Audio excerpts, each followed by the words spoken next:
ஜாதி ஒழிப்பு தீண்டாமை ஒழிப்பு சட்டம் நம்ம நாட்டுல இருக்கு.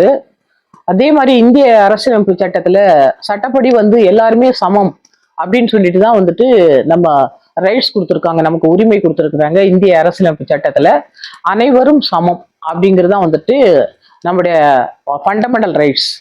அது அது நம்முடைய அடிப்படை உரிமையில ஒன்று. ஆனா அந்த தீண்டாமை அப்படிங்கிறது இந்த இந்தியால மட்டும்தான் இருக்கு. நான் வெளிநாடுகளுக்கு போயிருக்கேன்.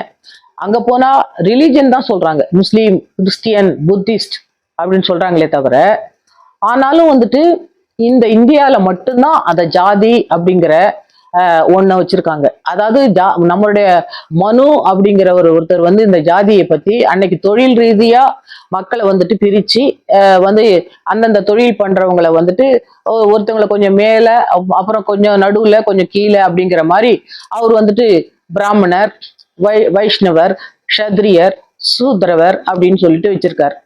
அத இன்னைக்கு என்ன பண்றாங்க, அதாவது இன்னைக்கு பட்டியலின மக்கள், தாழ்த்தப்பட்டவர்கள் சொல்லிட்டு அவங்கள போட்டு படுத்துற கொடுமைகள் இந்த இந்தியால சகிக்க முடியாத ஒரு கொடுமை. மனிதனை ஒரு மிருகத்துக்கும் மனிதனுக்கும் இடையில பார்க்கக்கூடிய கொடுமைகள் இந்த இந்தியால மட்டும்தான் நடக்குது.